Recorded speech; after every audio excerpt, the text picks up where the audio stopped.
और अब बात मनु भाकर की। ओलंपिक में आने से पहले मनु भाकर के पास केवल ओलंपिक पदक की कमी थी और उन्होंने पेरिस ओलंपिक में एक नहीं बल्कि 2 पदक जीतकर इस कमी को पूरा कर लिया है। 10 मीटर एयर पिस्टल के व्यक्तिगत और मिश्रित वर्ग में कांस्य पदक जीत चुकी मनु भाकर की नजर अब पदक की हैट्रिक पर लगी हुई है।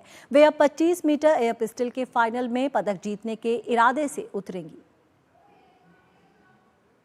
पेरिस में चल रहे ओलंपिक खेलों में 2 कांस्य पदक जीत चुकी भारत की स्टार निशानेबाज मनु भाकर एक और कीर्तिमान रचने के करीब पहुंच गई हैं। मनु ने 25 मीटर एयर पिस्टल के फाइनल में स्थान बनाने के साथ ही एक और पदक की तरफ मजबूती के साथ कदम बढ़ा दिए हैं। अब उनकी नजर पदक की हैट्रिक पर लगी हुई है। मनु ने क्वालिफिकेशन में शानदार प्रदर्शन करते हुए दूसरा स्थान प्राप्त करने में सफलता पाई। मनु इससे पहले पेरिस ओलंपिक के दूसरे दिन 10 मीटर एयर पिस्टल के व्यक्तिगत स्पर्धा में कांस्य पदक जीतकर ओलंपिक में अपना पहला पदक हासिल किया था। इसके 2 दिन बाद ही उन्होंने सरबजोत सिंह के साथ मिलकर 10 मीटर एयर पिस्टल के मिश्रित टीम इवेंट में कांस्य पदक जीतकर इतिहास रच दिया था। वो एक ही ओलंपिक में 2 पदक जीतने वाली भारत की पहली खिलाड़ी बनी। इस युवा और प्रतिभाशाली निशानेबाज ने अपनी कड़ी मेहनत, समर्पण और दृढ़ संकल्प से न केवल देश का नाम रोशन किया है बल्कि विश्व स्तर पर भारत को एक मजबूत दावेदार के रूप में स्थापित भी किया है। कुश्ती और मुक्केबाजों के लिए मशहूर हरियाणा से शूटिंग में भी कुछ दमदार प्रतिभाएं निकलकर सामने आई हैं और उनमें सबसे नई और चमकदार प्रतिभा साबित हुई है मनु भाकर।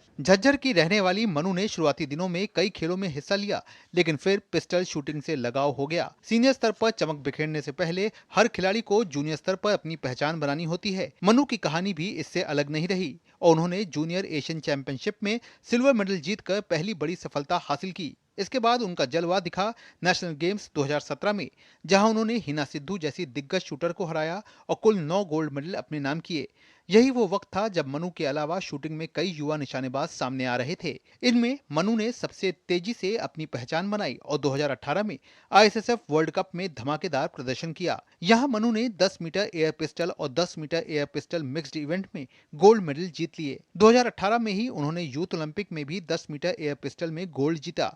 इसके बाद 2018 के राष्ट्रमंडल खेलों में मनु ने स्वर्ण पदक जीतने में सफलता पाई। 2019 में उन्होंने सौरभ चौधरी के साथ मिलकर लगातार 4 वर्ल्ड कप में 10 मीटर मिक्स्ड टीम इवेंट में गोल्ड जीते। टोक्यो ओलंपिक मनु के लिए काफी निराशाजनक रहा। 10 मीटर एयर पिस्टल इवेंट में अचानक उनकी पिस्टल खराब हो गई थी। इसका असर उनके प्रदर्शन पर पड़ा और वो फाइनल के लिए क्वालिफाई नहीं कर पाई। हालांकि इसके बाद मनु भाकर ने एक बार फिर वापसी की और कड़ी मेहनत की बदौलत टोक्यो ओलंपिक की निराशा को पीछे छोड़ा। पिछले 1 साल में उन्होंने शानदार प्रदर्शन करते हुए पेरिस के लिए क्वालिफाई किया। 2023 में उन्होंने बाकू में वर्ल्ड चैंपियनशिप में 25 मीटर एयर पिस्टल में गोल्ड जीता था। 2 पदक जीत चुकी मनु की नजर अब पदक की हैट्रिक पर लगी हुई है। अगर वो ऐसा करने में सफल होती हैं तो वो एक ही ओलंपिक में 3 पदक जीतने वाली भारत की पहली खिलाड़ी बन जाएंगी। Sports desk, DD news.